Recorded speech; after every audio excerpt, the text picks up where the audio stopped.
اعوذ باللہ من الشیطان الرجیم، بسم اللہ الرحمن الرحیم۔ الحمد للہ رب العالمین، والصلاة والسلام علی سید المرسلین وخاتم النبیین، اما بعد۔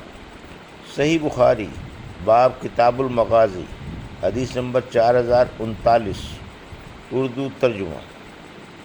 ہم سے یوسف بن موسیٰ نے بیان کیا، کہا ہم سے عبید اللہ بن موسیٰ نے بیان کیا، ان سے اسرائیل نے، ان سے ابو اسحاق نے، اور ان سے برا بن عازب رضی اللہ عنہ نے بیان کیا کہ رسول اللہ صلی اللہ علیہ وسلم نے ابو رافع یہودی کے قتل کے لیے چند انصاری صحابہ کو بھیجا اور عبداللہ بن عتیق رضی اللہ عنہ کو ان کا امیر بنایا۔ یہ ابو رافع حضور اکرم صلی اللہ علیہ وسلم کو ایذا دیا کرتا تھا اور آپ کے دشمنوں کی مدد کیا کرتا تھا۔ حجاز میں اس کا ایک قلعہ تھا اور وہیں وہ رہا کرتا تھا۔ جب اس کے قلعے کے قریب یہ پہنچے تو سورج غروب ہو چکا تھا اور لوگ اپنے مویشی لے کر اپنے گھروں کو واپس ہو چکے تھے۔ عبداللہ بن عتیق رضی اللہ عنہ نے اپنے ساتھیوں سے کہا کہ تم لوگ یہیں ٹھہرے رہو، میں اس قلعے پر جا رہا ہوں اور دربان پر کوئی تدبیر کروں گا تاکہ میں اندر جانے میں کامیاب ہو جاؤں۔ چنانچہ وہ قلعے کے پاس آئے اور دروازے کے قریب پہنچ کر انہوں نے خود کو اپنے کپڑوں میں اس طرح چھپا لیا جیسے کوئی قضائے حاجت کر رہا ہو۔ قلعے کے تمام آدمی اندر داخل ہو چکے تھے۔ دربان نے آواز دی، اے اللہ کے بندے، اگر اندر آنا ہے تو جلد آ جا، میں اب دروازہ بند کر دوں گا۔ عبداللہ بن عتیق رضی اللہ عنہ نے کہا، چنانچہ میں بھی اندر چلا گیا اور چھپ کر اس کی کارروائی دیکھنے لگا۔ جب سب لوگ اندر آ گئے تو اس نے دروازہ بند کیا اور کنجیوں کا ایک گچھا ایک کھوٹی پر لٹکا دیا۔ انہوں نے بیان کیا کہ اب میں ان کنجیوں کی طرف بڑھا اور انہیں لے لیا، پھر میں نے قلعے کا دروازہ کھول لیا۔ ابو رافع کے پاس رات کے وقت داستانیں بیان کی جا رہی تھیں اور وہ اپنے خاص بالا خانے میں تھا۔ جب داستان گو اس کے یہاں سے اٹھ کر چلے گئے تو میں اس کمرے کی طرف چڑھنے لگا۔ اس عرصے میں جتنے دروازے اس تک پہنچنے کے لیے کھولتا تھا انہیں اندر سے بند کرتا جاتا تھا۔ میرا مطلب یہ تھا کہ اگر قلعے والوں کو میرے متعلق علم بھی ہو جائے تو اس وقت تک یہ لوگ میرے پاس نہ پہنچیں جب تک میں اسے قتل نہ کر دوں۔ آخر میں اس کے قریب پہنچ گیا۔ اس وقت وہ ایک تاریک کمرے میں اپنے بال بچوں کے ساتھ سو رہا تھا۔ مجھے کچھ اندازہ نہیں ہو سکا کہ وہ کہاں ہے، اس لیے میں نے آواز دی، یا ابا رافع۔ وہ بولا، کون ہے؟ اب میں آواز کی طرف بڑھ کر تلوار کی ایک ضرب لگائی۔ اس وقت میرا دل دھک دھک کر رہا تھا، یہی وجہ ہوئی کہ میں اس کا کام تمام نہیں کر سکا۔ وہ چیخا تو میں کمرے سے باہر نکل آیا اور تھوڑی دیر تک باہر ہی ٹھہرا رہا۔ پھر دوبارہ اندر گیا اور میں نے آواز بدل کر پوچھا، ابو رافع، یہ آواز کیسی تھی؟ وہ بولا، تیری ماں غارت ہو، ابھی ابھی مجھ پر کسی نے تلوار سے حملہ کیا ہے۔ انہوں نے بیان کیا کہ پھر آواز کی طرف بڑھ کر میں نے تلوار کی ایک ضرب اور لگائی۔ انہوں نے بیان کیا کہ اگرچہ میں اسے زخمی تو بہت کر چکا تھا لیکن وہ ابھی مرا نہیں تھا، اس لیے میں نے تلوار کی نوک اس کے پیٹ پر رکھ کر دبائی جو اس کی پیٹھ تک پہنچ گئی۔ مجھے اب یقین ہو گیا کہ میں اسے قتل کر چکا ہوں۔ چنانچہ میں نے دروازے ایک ایک کر کے کھولنے شروع کیے۔ آخر میں ایک زینے پر پہنچا۔ میں یہ سمجھا کہ زمین تک پہنچ چکا ہوں لیکن ابھی میں پہنچا نہ تھا، اس لیے میں نے اس پر پاؤں رکھ دیا اور نیچے گر پڑا۔ چاندنی رات تھی، اس طرح گر پڑنے سے میری پنڈلی ٹوٹ گئی۔ میں نے اسے اپنے عمامے سے باندھ دیا اور آ کر دروازے پر بیٹھ گیا۔ میں نے یہ ارادہ کر لیا تھا کہ یہاں سے اس وقت تک نہیں جاؤں گا جب تک یہ نہ معلوم ہو کر لوں کہ آیا میں اسے قتل کر چکا ہوں یا نہیں۔ جب مرغ نے آواز دی تو اسی وقت قلعے کی فصیل پر ایک پکارنے والے نے کھڑے ہو کر پکارا کہ اہل حجاز کے تاجر ابو رافع کی موت کا اعلان کرتا ہوں۔ میں اپنے ساتھیوں کے پاس آیا اور ان سے کہا کہ چلنے کی جلدی کرو، اللہ تعالیٰ نے ابو رافع کو قتل کرا دیا۔ چنانچہ میں نبی کریم صلی اللہ علیہ وسلم کی خدمت میں حاضر ہوا اور آپ کو اس کی اطلاع دی۔ آن رسول اللہ صلی اللہ علیہ وسلم نے فرمایا کہ اپنا پاؤں پھیلاؤ۔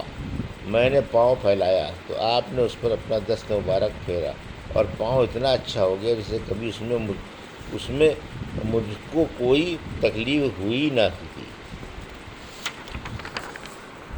حدیث نمبر 4040، اردو ترجمہ۔ ہم سے احمد بن عثمان بن حکیم نے بیان کیا، ہم سے شریع ابن مسلمہ نے بیان کیا، ان سے ابراہیم بن یوسف نے بیان کیا، ان سے ان کے والد یوسف بن اسحاق نے، ان سے ابو اسحاق نے کہ میں نے برا بن عازب رضی اللہ عنہ کو سنا، انہوں نے بیان کیا کہ نبی کریم صلی اللہ علیہ وسلم نے عبداللہ بن عتیق اور عبداللہ بن عتبہ رضی اللہ عنہ کو چند صحابہ کے ساتھ ابو رافع کے قتل کے لیے بھیجا۔ یہ لوگ روانہ ہوئے، جب اس کے قلعے کے نزدیک پہنچے تو عبداللہ بن عتیق رضی اللہ عنہ نے اپنے ساتھیوں سے کہا کہ تم لوگ یہیں ٹھہر جاؤ، پہلے میں جاتا ہوں، دیکھو صورتحال کیا ہے۔ عبداللہ بن عتیق رضی اللہ عنہ نے بیان کیا کہ قلعے کے قریب پہنچ کر میں نے اندر جانے کے لیے تدابیر کرنے لگا۔ اتفاق سے قلعے کا ایک گدھا گم تھا۔ انہوں نے بیان کیا کہ اس گدھے کو تلاش کرنے کے لیے قلعے والے روشنی لے کر باہر نکلے۔ بیان کیا کہ میں ڈرا کہ کہیں مجھے کوئی پہچان نہ لے، اس لیے میں نے اپنا سر ڈھانپ لیا جیسے کوئی قضائے حاجت کر رہا ہے۔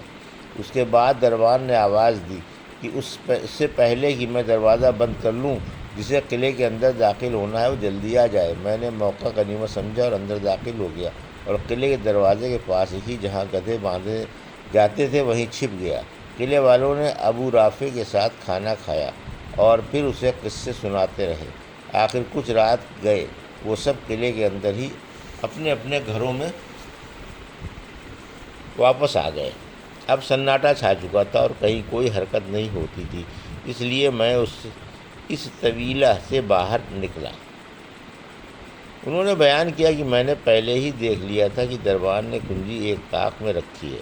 میں نے پہلے کنجی اپنے قبضے میں لے لی اور پھر سب سے پہلے قلعے کا دروازہ کھولا۔ بیان کیا کہ میں نے یہ سوچا تھا کہ اگر قلعے والوں کو میرا علم ہو گیا تو میں بڑی آسانی کے ساتھ بھاگ سکوں گا۔ اس کے بعد میں نے ان کے کمروں کے دروازے کھولنے شروع کیے اور انہیں اندر سے بند کرتا جاتا تھا۔ اب میں زینوں سے ابو رافع کے بالا خانہ تک پہنچ چکا تھا۔ اس کے کمرے میں اندھیرا تھا، اس کا چراغ گل کر دیا گیا تھا۔ میں یہ نہیں اندازہ کر پایا تھا کہ ابو رافع کہاں ہے، اس لیے میں نے آواز دی، یا ابا رافع؟ اس پر وہ بولا کہ کون ہے؟ انہوں نے بیان کیا کہ پھر آواز کی طرف میں بڑھا اور میں نے تلوار سے اس پر حملہ کیا۔ وہ چلانے لگا لیکن یہ وار اوچھا پڑا تھا۔ انہوں نے بیان کیا کہ پھر دوبارہ میں اس کے قریب پہنچا، گویا میں اس کی مدد کو آیا ہوں۔ میں نے آواز بدل کر پوچھا، ابو رافع کیا بات پیش آئی؟ اس نے کہا، تیری ماں غارت ہو، ابھی کوئی شخص میرے کمرے میں آ گیا اور تلوار سے مجھ پر حملہ کیا۔ انہوں نے بیان کیا کہ اس مرتبہ پھر میں نے اس کی آواز کی طرف بڑھ کر دوبارہ حملہ کیا۔ اس حملے میں بھی وہ قتل نہ ہو سکا۔